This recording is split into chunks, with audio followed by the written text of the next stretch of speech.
Alors de quoi allons-nous parler aujourd'hui? Eh bien, du regard de l'autre, de ta ou ton partenaire. Bonjour à toutes et tous et bonjour à vos inconscients. Tout d'abord, j'espère que vous, ainsi que l'ensemble de vos proches, vous allez bien. Alors de quoi allons-nous parler aujourd'hui? Eh bien, du regard de l'autre, de ta ou ton partenaire. Alors prêt pour ta dose de cache psychanalyse? C'est parti, ouvre bien tes oreilles et ton inconscient, comme vous le savez, fera le reste.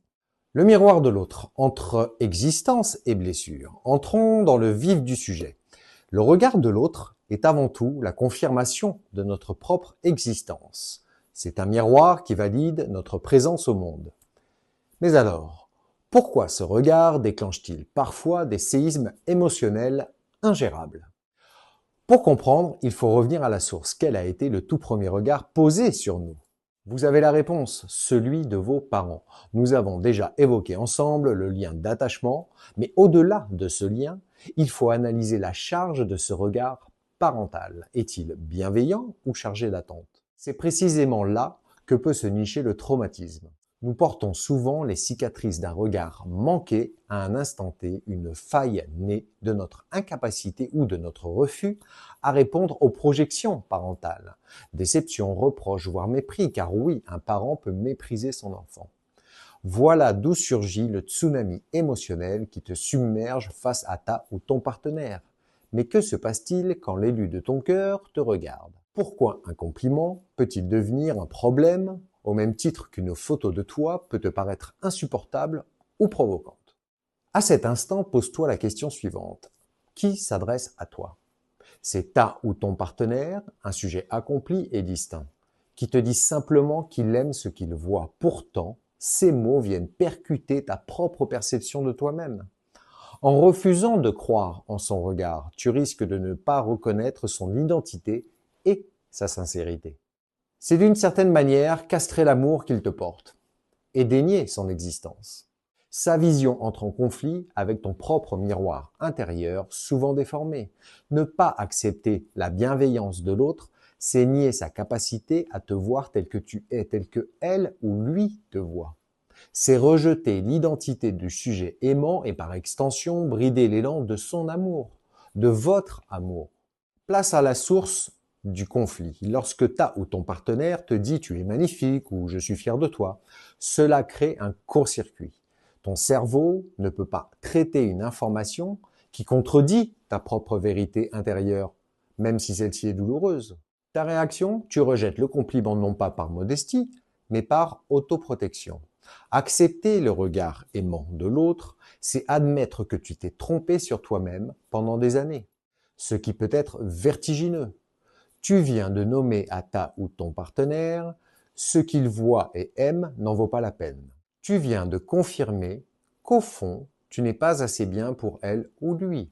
Tu sèmes une graine qui est susceptible de germer en rupture? Car oui, au fond, la question de ta ou ton partenaire à ce moment-là est légitime, elle se pose. Pourquoi t'aimer et répondre à ta demande d'affection puisque tu es incapable de t'aimer toi-même? Cette interrogation est souvent le point de départ d'une réflexion nécessaire pour votre partenaire. En posant ce constat, tu l'invites à sonder la profondeur de votre lien et à s'interroger sur les fondements mêmes de votre couple.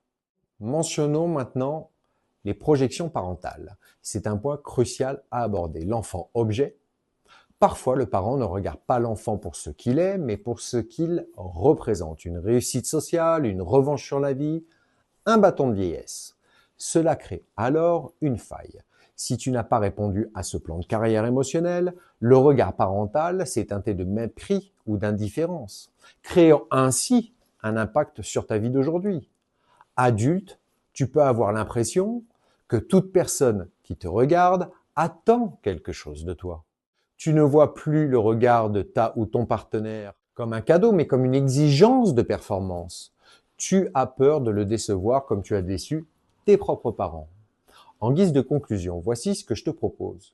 Finalement, se laisser regarder par celui ou celle qui nous aime, c'est accepter de poser les armes. C'est comprendre que le tsunami émotionnel que nous ressentons n'est pas provoqué par le partenaire, mais par le souvenir d'un regard ancien qui n'a plus sa place ici.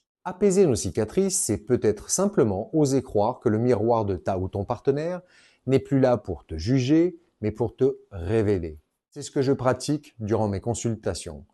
J'accompagne mes patients à se révéler en douceur et avec bienveillance. S'interroger sur l'amour que l'on porte à quelqu'un qui manque d'estime de soi est une étape clé.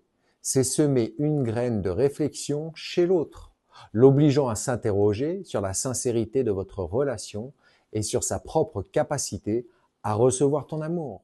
Je vous rappelle que cet espace est ouvert à toutes et tous et qu'il est bienveillant. Alors, échangeons dans le respect de nos vies et réflexions respectives. À toutes et tous, je vous dis au revoir et au revoir donc à vous savez qui, à vos inconscients. Mais souvenez-vous d'une chose. Votre inconscient tente chaque jour de vous murmurer quelque chose, alors acceptez de l'entendre.